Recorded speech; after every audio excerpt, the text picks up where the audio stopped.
when people are deciding to migrate, they've come with that open mind that they're coming into a new country, that they're going to call home. So they have that in mind. They're ready for that challenge.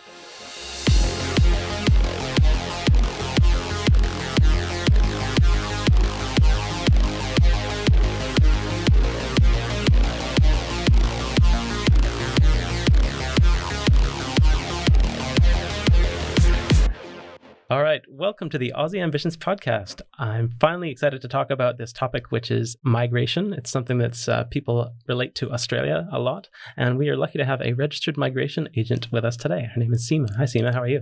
Good, Scott. Thank you for having me. Excellent. So Seema Chauhan, did I say that correctly? Absolutely. All right, excellent. So she's got a very varied background, and so migration is a topic that we'll be able to chat about a little bit, but it goes beyond that. You can tell us a bit more. If I would just ask you the question, what do you do during your day-to-day? So I am a migration agent. I came to Australia nearly 23 years ago as an international student. I fell in love with Australia. I fell in love with the Gold Coast and have been calling it home since then. So that's a really well-established time that you've been here. Yes. And I guess there will be various things that you've done. Fair to say, the journey from being a student to where you are now, has the Gold Coast changed a lot over the years, or pretty static? It has. Gold Coast, in a lot of ways. I can only talk as an international student. When you came, it was quicker to get from A to B. But obviously it takes more time now. There's a lot more people. But then Gold Coast is part of growth journey. Gold Coast is growing, so that's one thing. The other thing is Gold Coast has become very multicultural as well now. There's people from all different parts of the world calling Gold Coast home now. So it has changed in those two aspects. But it looks as beautiful as it did looked day one I arrived here. Okay. No, that helps paint the picture again. So for people listening in, they're probably getting up to speed with the Gold Coast being a smaller city, but it's obviously got surfer's paradise. So hence it is almost paradise. Yes. In many ways, in the natural beauty, but then in the people here. And so would you describe the Gold Coast as in your global view, like, is it a multicultural city? Yes, it is very multicultural. There's a lot of people from different ethnic backgrounds here, some first generation, some second generation, some fifth generation. So who've come and, come from different parts of the world. The First Nation people are the real people who've been here. Everyone else has arrived from, their ancestors have arrived from somewhere else or the other. So I'm first generation, but yeah. Okay. And so you're here again, and you've established yourself for many years. So you've got a family here, and kids going to school and all that? Yes, I have twin girls. They're 15 and they go to school locally, and we've enjoyed our journey being on the Gold Coast, and they love being here too. Neat. All right. Well, this helps fill in the picture about maybe what the role of not only a migration agent, but a registered migration agent. I think there's a distinction there about there's educational qualifications needed, and it's quite perhaps a regulated role. Could you tell us a bit more about that? So at the moment, you need to have to study at uni. When I did the course, I just needed to do a graduate certificate at the university, which I did at Griffith. But I think you have to now do 1-year course to be registered as a migration agent. You need to be Australian permanent resident or citizen to do this course. I think you also need prior education or work experience in the field to study the course. Okay. One thing, I'll just circle back, because when we were looking at people doing interesting things on the Gold Coast, we picked up in your profile, and one of the keywords that's listed is super connector. Yes. I thought that was a lot of fun. What makes you a super connector? So I studied in 3 different continents. I went to, I did my schooling in India.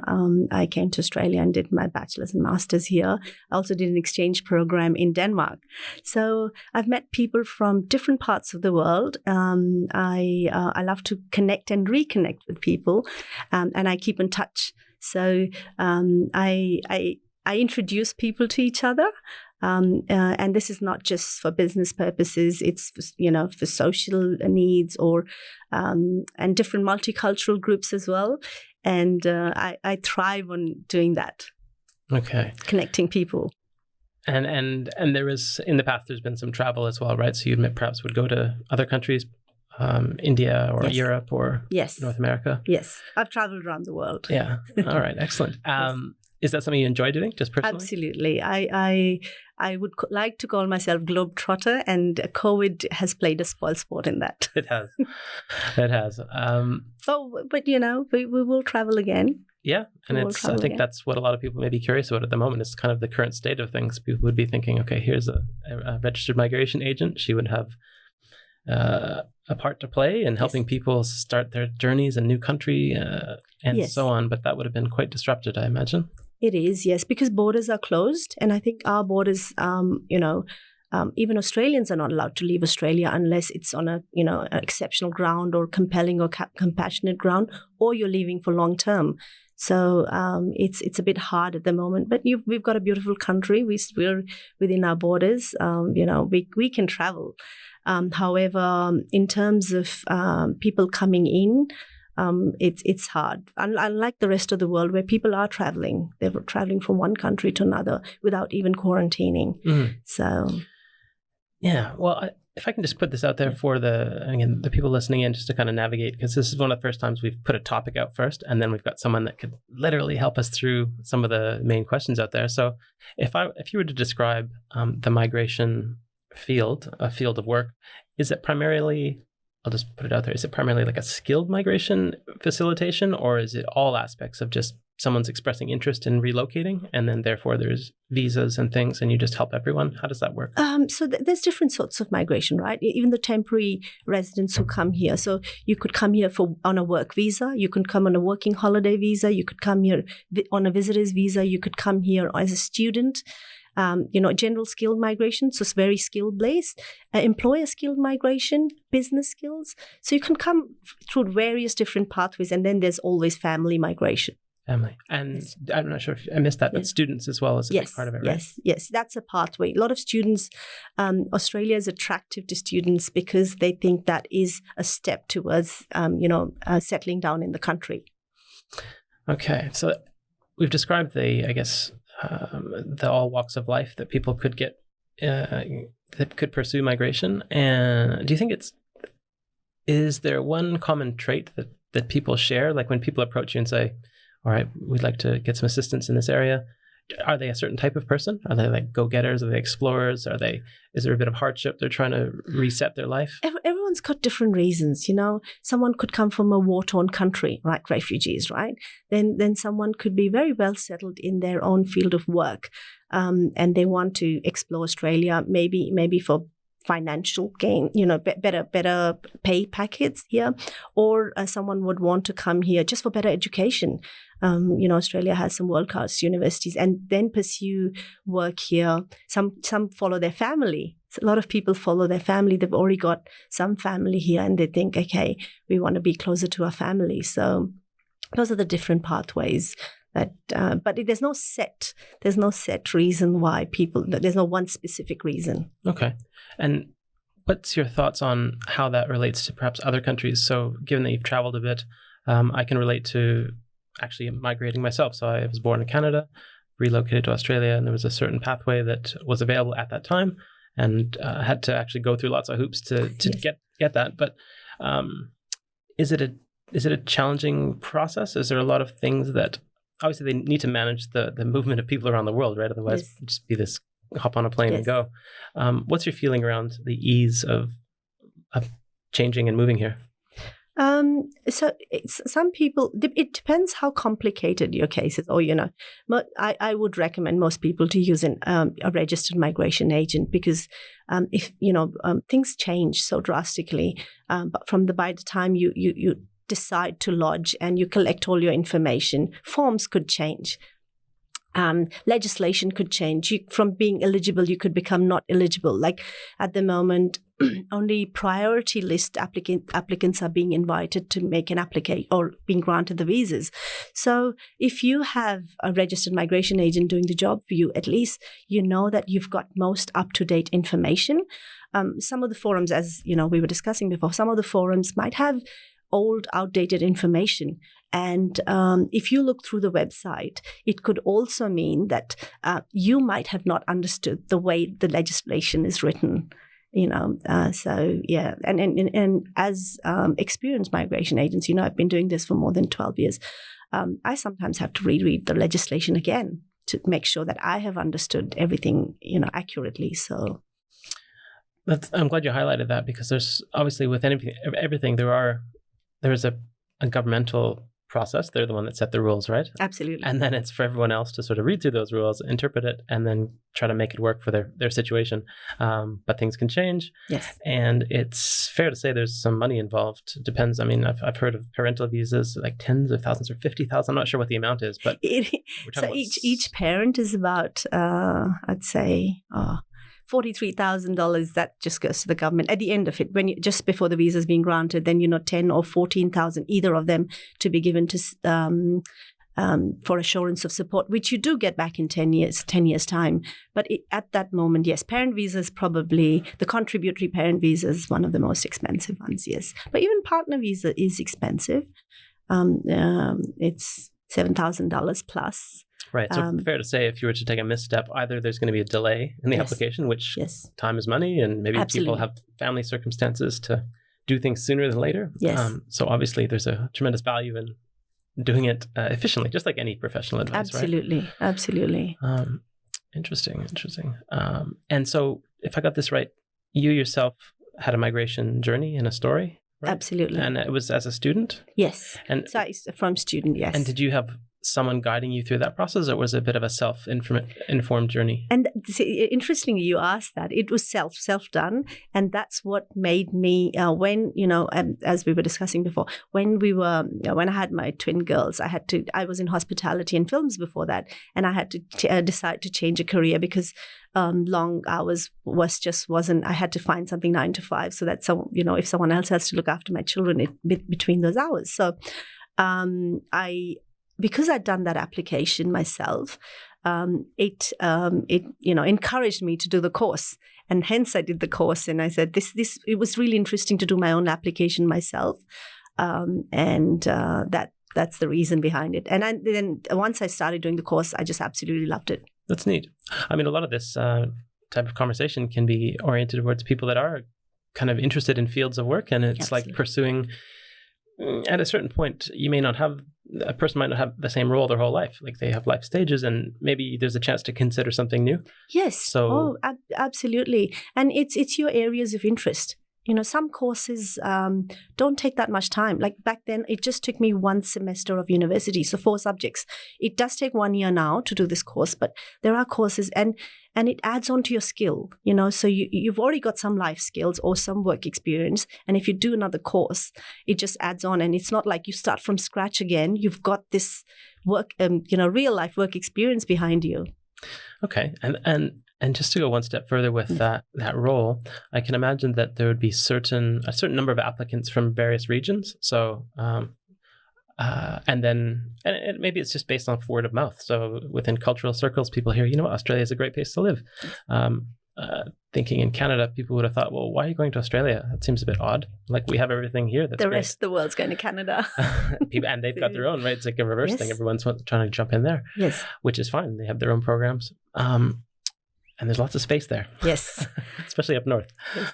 But in your case, is it a case where you were familiar with one particular country, say like India, and people with Indian background and training, and therefore the cultural experience? Or could you assist someone from any country, say any Russia, country? Yes, Ukraine? Absolutely. Though some people, they are more comfortable with, an agent who can speak their language, so they're more comfortable in that aspect. Whereas I've had equal number of clients from Europe as many as from India. So it's just sometimes people are comfortable in a certain language, and they will choose a migration agent based on that language. I can 100% imagine that. And certainly languages plays a key part. That was actually one of the major hurdles for I'd call it my cohort. So of my year, it was, I think, 2009. Everyone was trying to get the, I think it was called an IELTS test, which is like English language test. Yes. Even for native people that speak English. Yes. So you because you had Canadian passport, you would meet the basic requirement, but to get higher points, you'd have to take the test. Yeah, I had obviously there's more tests available now. From back then, I think it was just IELTS primarily, Okay. but there's more English testing. Different tests available like PTE and TOEFL and Cambridging. Okay. So, yeah.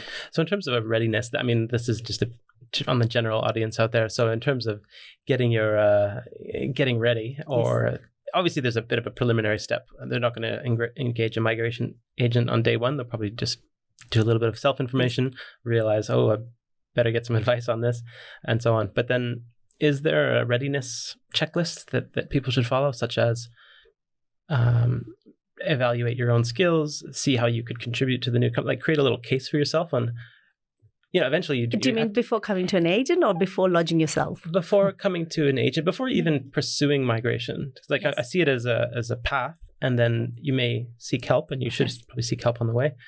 But I'm just curious about, do you almost require people to get organized before they come to you? So most agents have this, data capture form. So they send you a form. They ask you the right questions. You fill those answers, and an agent can assess, what you're eligible for. Okay. So All right. that's how it works. But if you're trying to figure out yourself, you've got a whole immigration website to navigate. The government website. Yes, Yeah. absolutely. And it is very user-friendly. It is user-friendly. That's good. As long as you know if you've got family, then okay, I'm going to check the family migration pathway. And if it's general skilled, then you check the general skill pathway, your points test. It's employer sponsored. You've got to have an employer who's going to sponsor you. So there's different pathways, and the website's, as I said, for user-friendly. Yeah. If you want to do it yourself. Okay, interesting. What you just mentioned, employer sponsorship, Yes. and that was actually my main experience about coming here and then starting work. Was a lot of people that worked for the company were sponsored workers, and Yes. that was kind of eye-opening for me. Yes.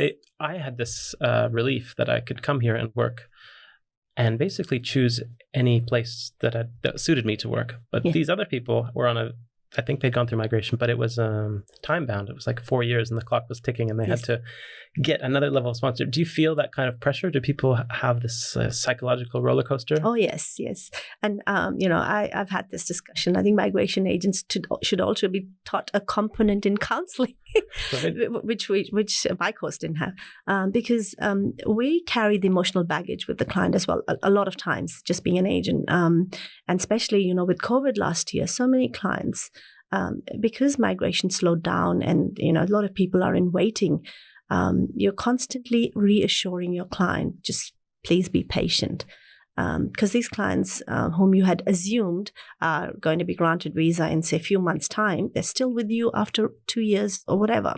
So a year or plus. Yes, you know what I mean. Yeah, for sure. And I imagine you would, they of course would appreciate your guidance and your Yes. reassurance just to Yes. know what's going on. Because Absolutely. even if the website's great and all that, Yes. chances are they're not going to be up to the minute with every little No. thing. You're seeing So trends. visas do have standard processing times. There's global standard processing times, and they are published on the departmental website. But they change. It's not like if a visa is going to be granted within 6 months, it could change tomorrow to 10 months and then go on to 12 months. So that keeps changing based on government policies.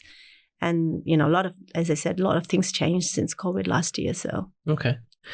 Yeah. Well, this is, again, sticking on topic. I can imagine there are some hot buttons on any kind of topic. There'll be, the positive, contribution you're making. You're helping people's lives, settlement, and they're much happy. I imagine they must be so elated when they get the visa. Is that right? Yes. Oh, yes. That phone call, I never send the email. I always make a phone call. And, I call myself, for my business, which is Abode Australia Migration, founder and co-dreamer.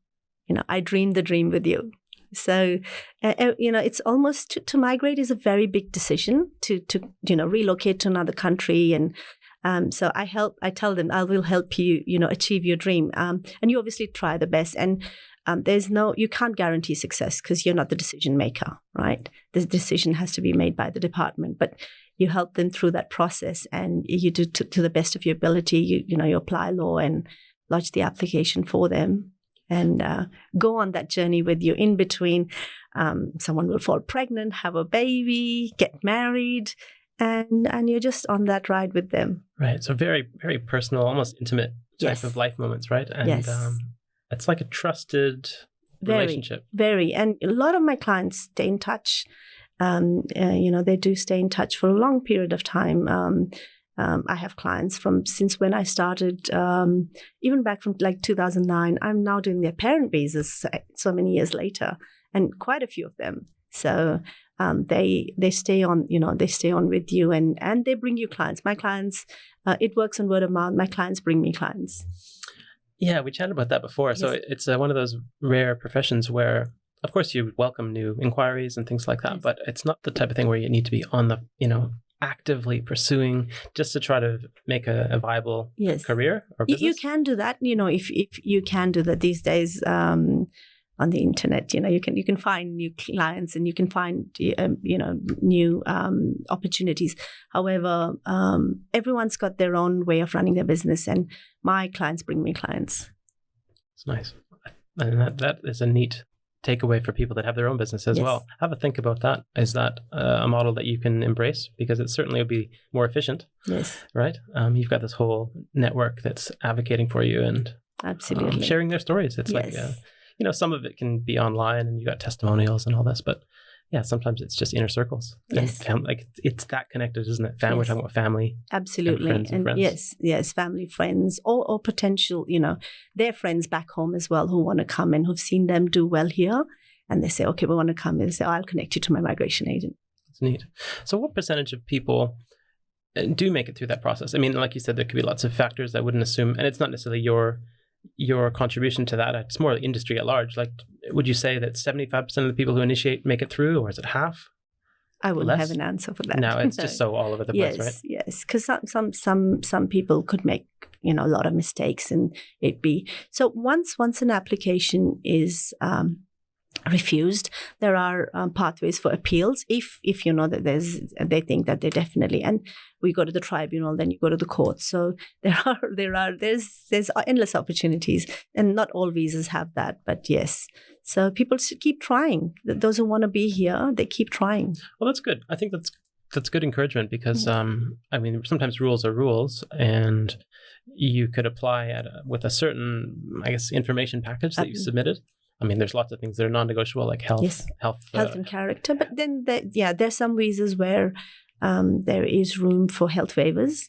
Not all visas, so there are, but character is quite a strict one. Okay, yes. There's always a bit of a bit tongue in cheek because Australia, the history, of course, the history of being founded with convict blood and everything like that. I got nothing to really say on that. But do you feel like you need to educate people that are close to the finish line about what life is like here? Yes. Does that happen up front where you sort of say, look, just so you know, these are the ins and outs of what real life is really like? Or is it more at the end where it's more of like a settlement advice? To be honest, nowhere. Okay. They've already made their decision. Okay. They just want to know if they're eligible or not. Majority of the people have I'm trying to think now. I don't think so that they have. The only people who would think that way are people who come through general skill migration pathway and they don't have jobs. So they think about that. They do question, how can you help me get a job? You give them various, go to recruiters, go to these websites and check for jobs. Because who are well settled overseas and they have to move from their country to here, they need job security. Those are the ones.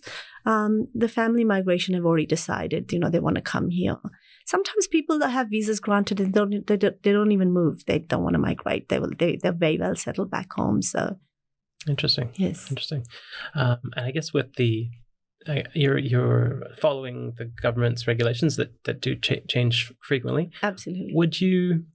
We mentioned about you can help anyone really navigate the Australian immigration. Would your skill set be transferable? Say, if somebody wanted to immigrate to, like it was a friend and say, oh, look, I really want to move to Canada. Can you help me out? No. It's like a totally different game, right? Yes, absolutely. It's like almost like a so language. You refer them to a Canadian migration agent. Okay. Yeah. Okay, that's neat. Yes, and there's some companies that have agents for every country there. So you're not eligible for here. You could try that country. So Australian migration agents can become a New Zealand advisor as well, New Zealand immigration advisor. Right. I'm not one. Okay, and we can mention that probably for people that aren't totally aware. But so in being a permanent resident and citizen of Australia, you can live and work in New Zealand, I think, freely. Once you've got permanent residency. As a permanent, once you're settled and got permanent residence, and then, so it's travel and it's just unlimited work and living. Yes, that's what I understand. Yeah, and vice versa. So they can New Zealand permanent. Yes, they can come here and work. Yes. There's other benefits they don't get. I think like the social benefits.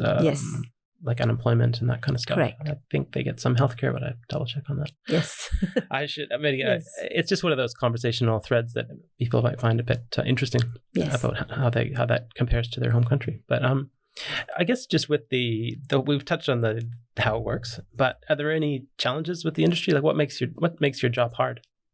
Or is it all roses? It is hard when someone's eligible and then you lodge an expression of interest. Expression of interest, you've still not been invited or not lodged something, and then their occupation goes off the list. Or, they turn 45 and above and they're not eligible anymore in that particular category. Or, and they're not being invited because within their at that stage, maybe like they're at 90 points and only people with 100 points are being invited for a whole year. So there are a lot of people who don't get invited and they miss the mark because of the age, because, so yes, it sometimes it's disappointing. So I guess it's that sympathetic. It's like, yes. It's like nothing you can do. Life is life. And, yes.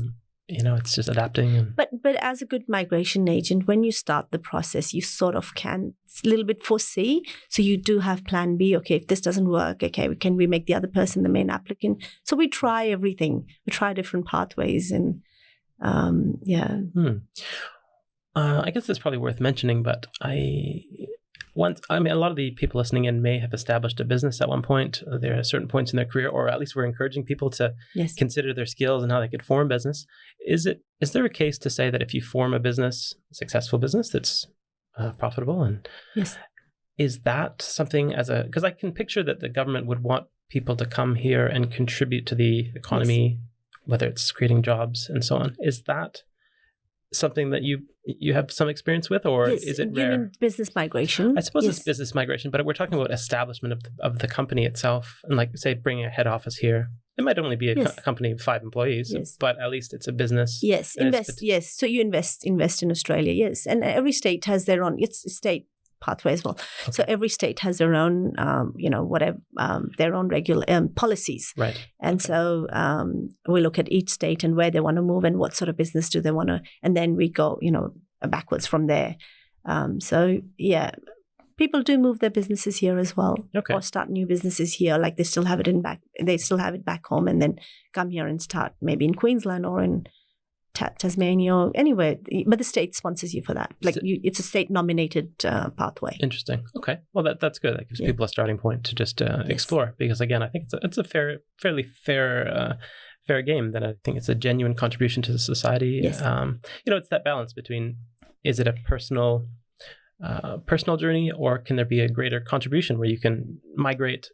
By migrating, it means that you can actually help more people or deliver a service that's in need or something like that. Absolutely. And migration brings in diversity. It brings in knowledge from different parts of the world that can be applied in Australia, or even in a small town, like a chef moves to a little town and starts their own cuisine restaurant, which people have not tried before, and then so it's just adding value to that little place as well. So.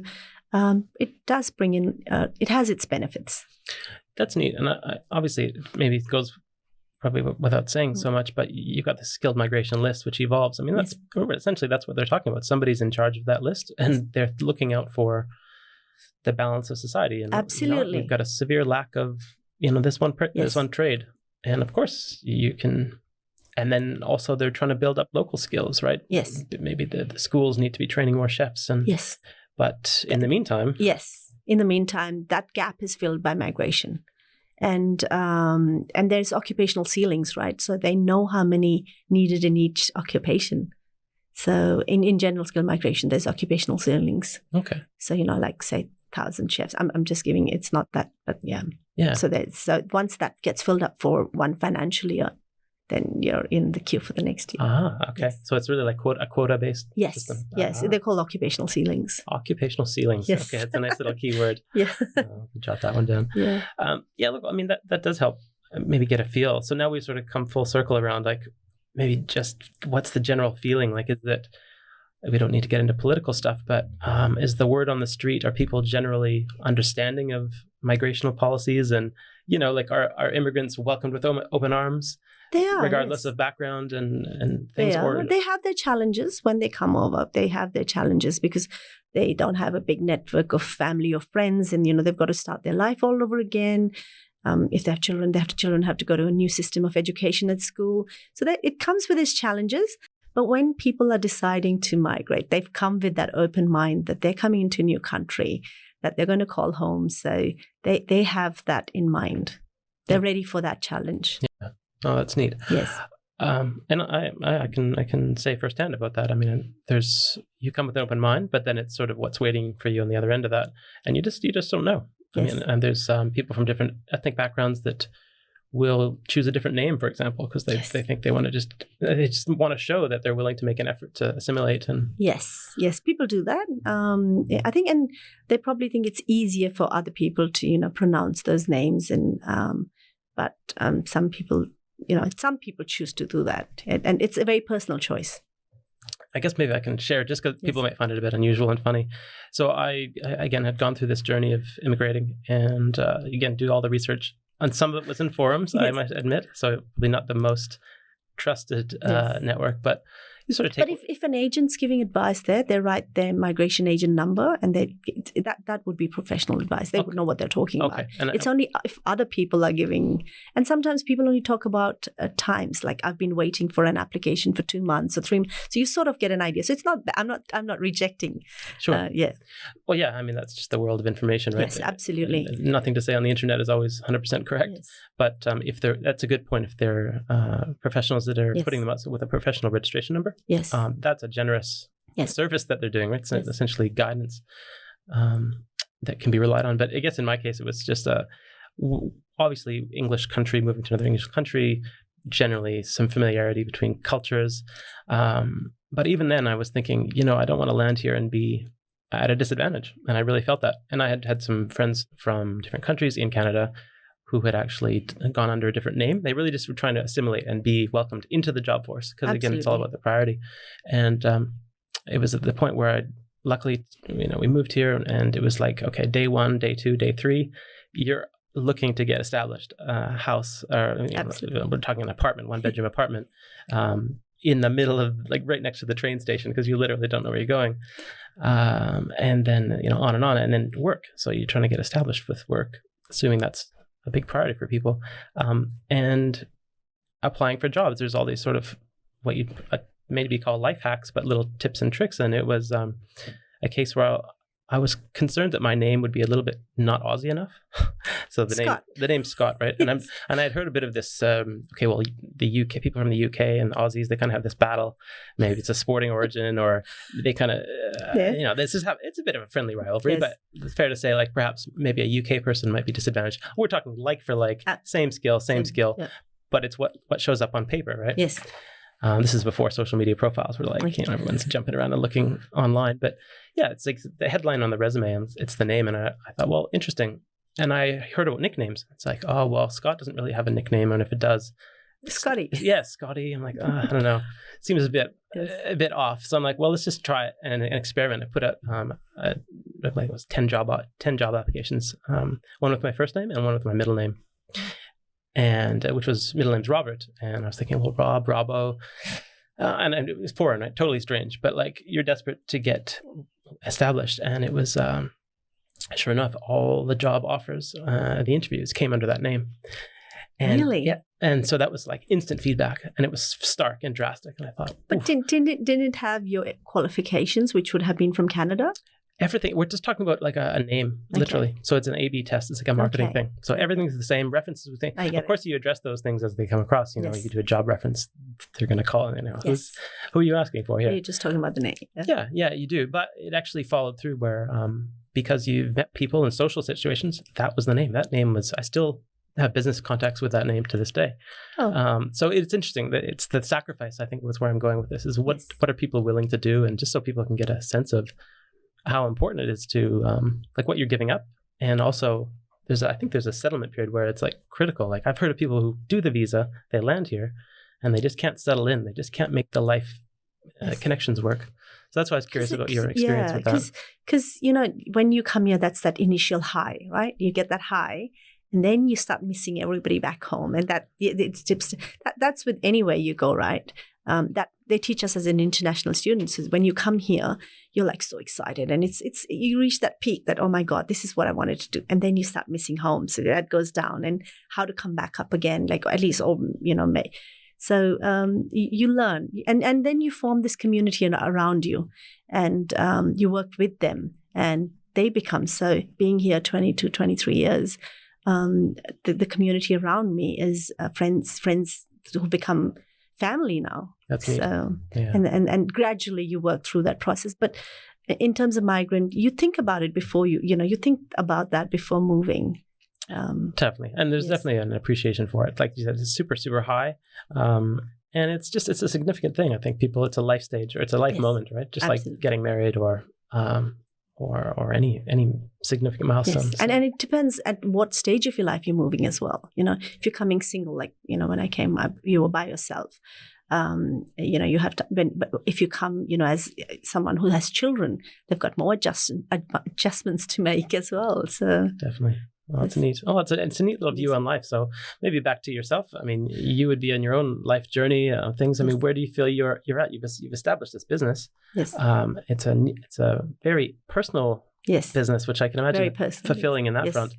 Do you consider yourself an entrepreneur? Are you more of like a community contributor? How do you qualify yourself in terms of a blend of everything? Uh-huh. A blend of everything. So I am a community contributor as well. I love being part of the Gold Coast, the greater community as well.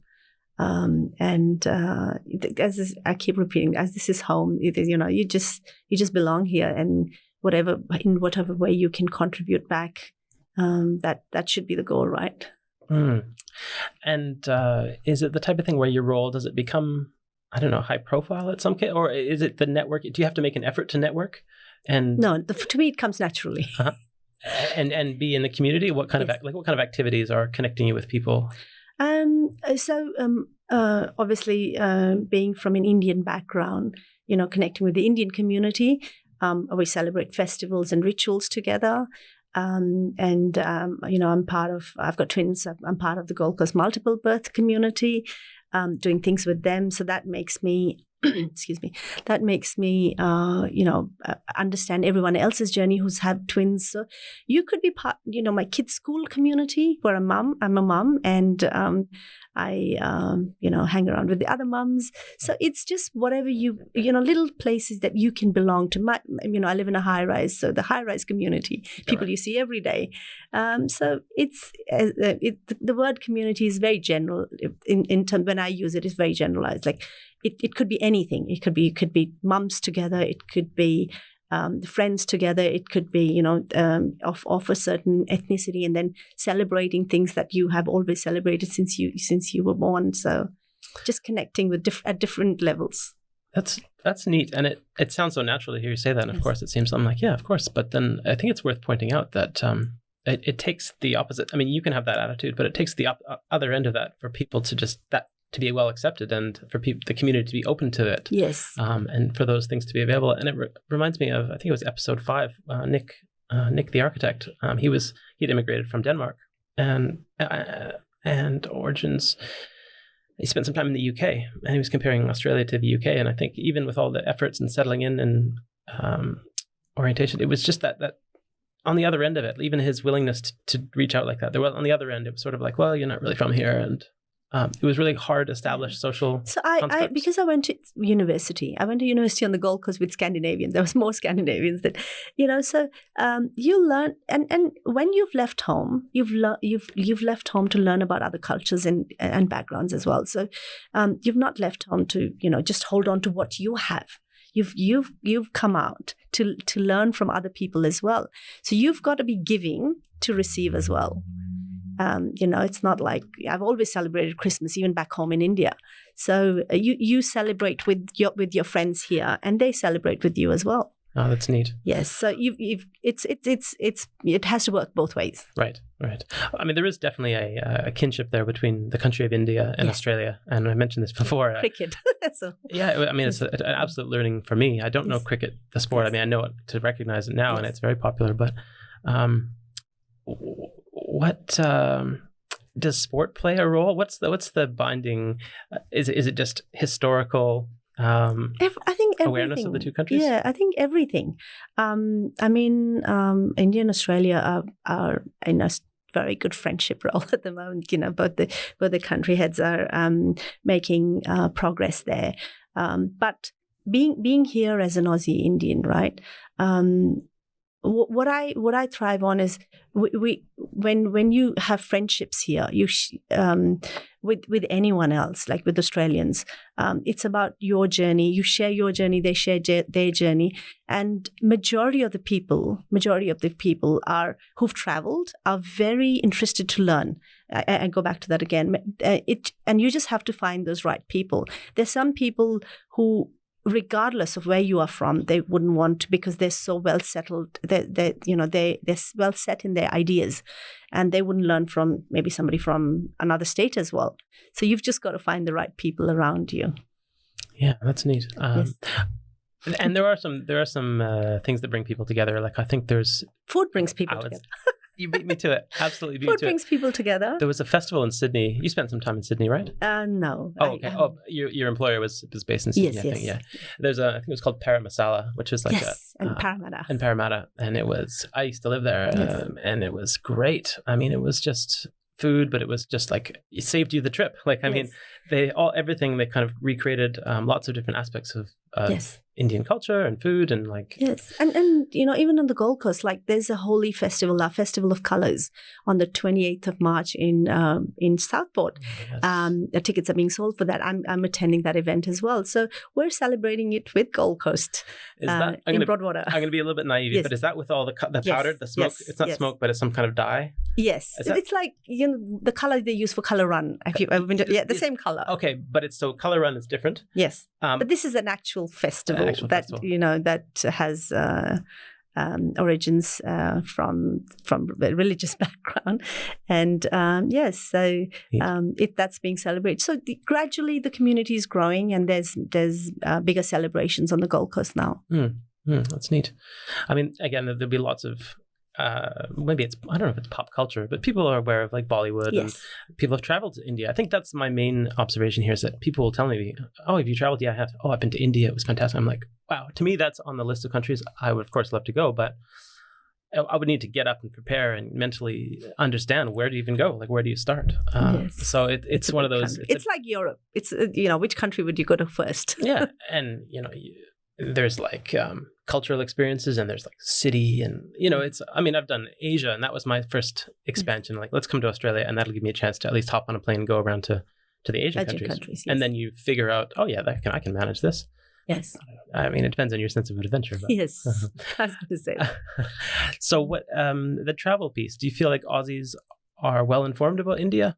Like, in terms of just going and going over and exploring there on the ground? Most people are aware, with technology now, most people are aware. Some people have traveled. A lot of people do want to travel. They just want to find the right time to travel, right? And where they want to go to. Because a lot of people who want to go to India, they want to go see certain places. So they're like, okay, I want to go see the Taj. So they've decided, and the people do go visit, and I've had people who've talked to me about it and then gone and then come back and shared their story as well. So that's neat. Yes. The one thing that's brought me into understanding guess, actually just working with professional Indians Yes. as in either engineers, computer developers. There's lots of sort of the professional network, which is Yes. interesting. Like it's Yes. a real powerhouse in terms of intellectual property, and they're very nimble with development. Like Yes. they will they'll just tell you that they can do something, and then there's a journey around actually managing a project, just like any Yes. project. But is that something you're familiar with? Like the whole, I guess, India's strengths. Like we don't need to get too much into it, but Yes. do you feel like India is in a position of strength with regards to, I don't know, resources or India skill? exports knowledge. Knowledge, right? Yes, huge knowledge base. Even what I deal with migration, very skilled, highly skilled people. English is a forte as well. But most Indians are bi or multilingual as well.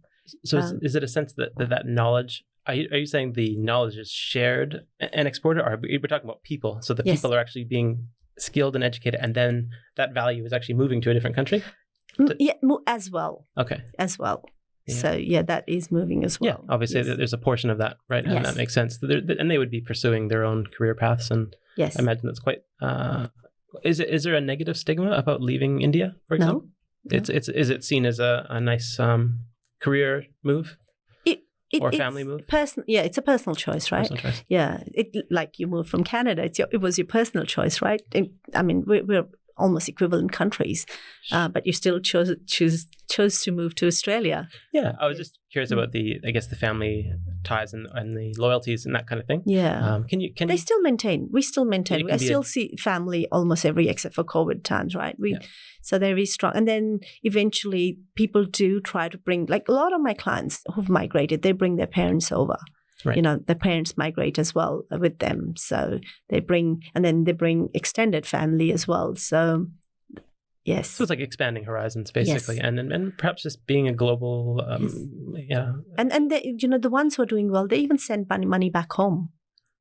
That is. So, yes, they even send. So it's not like, they're here. And so they help out. A lot of times migration is to, I don't know if that's right, elevate your lifestyle or exploring for more and betterment of life. And once they've achieved a certain level, then they see, what can we do now? Can we go help back home? Can we bring everybody, So It's neat. Yes. It's neat. And you've had, we were chatting a bit about that before, but you have some, like you would have had a hometown that you grew up in? Yes. So I come from up in the mountains, a town called Shimla. It used to be British summer capital of India.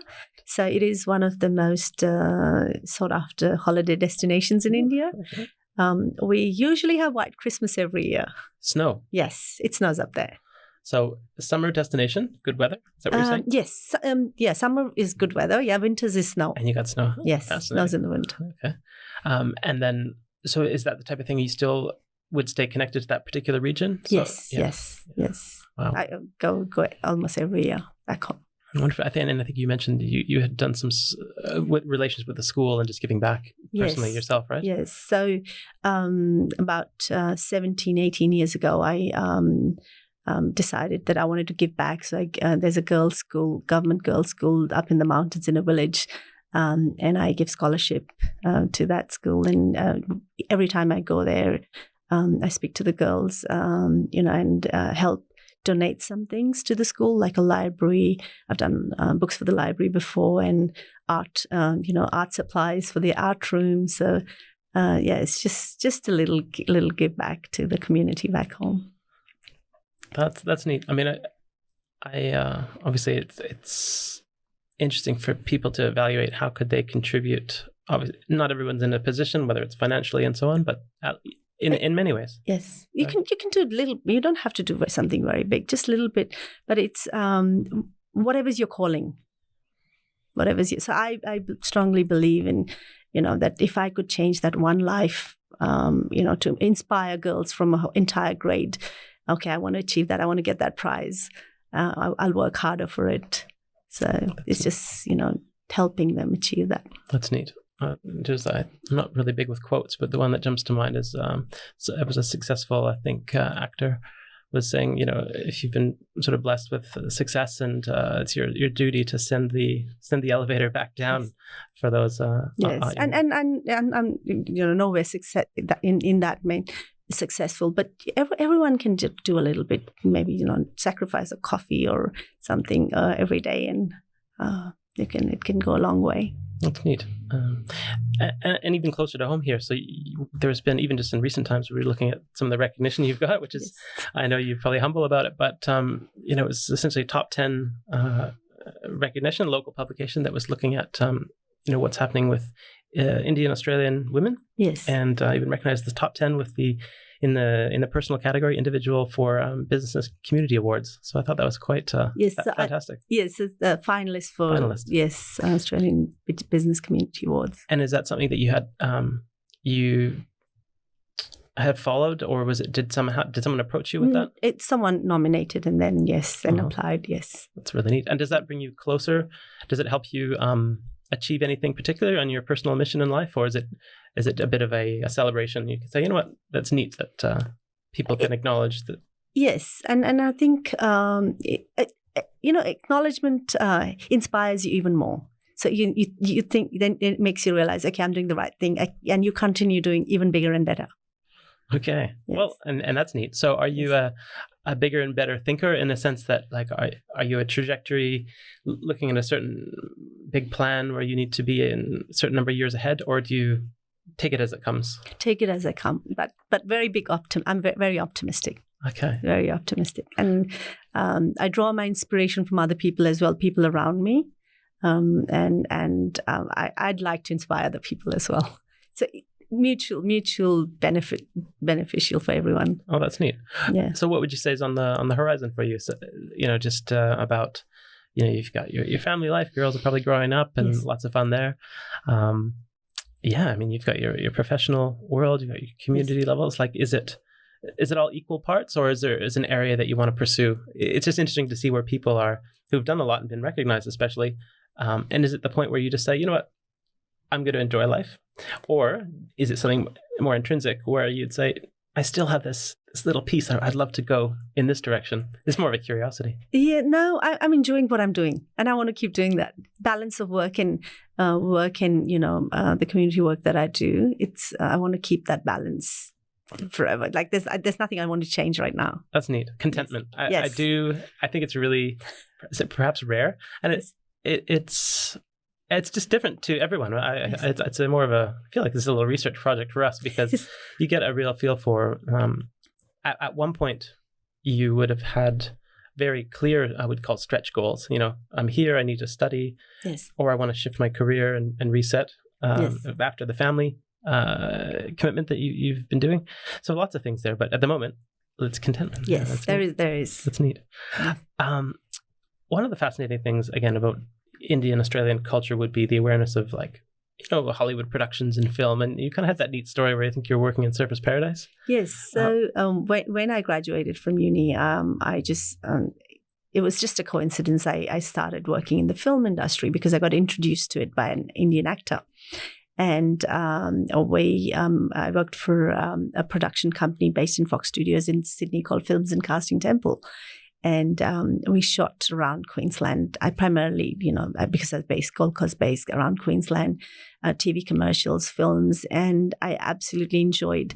Bollywood has a lot of foreign locations, in singing and dancing part of it as well. So, and Australia's got so many beautiful locations to showcase to the rest of the world. And a lot has been shot here. And that... again, in more recent times, the dollar being strong, very recent as well, and then COVID, so, not a lot of people are, but Hollywood's thriving on the Gold Coast right now. You mean regular Hollywood, like Hollywood? Yes, Hollywood films. From America. They're coming to Queensland and shooting, and I hear Julia Roberts is coming next. Ooh. Yes, and maybe George Clooney. I'm not sure, but Julia Roberts is what stands out. Yeah. So, yes, well, they're coming to shoot as well in Queensland. So.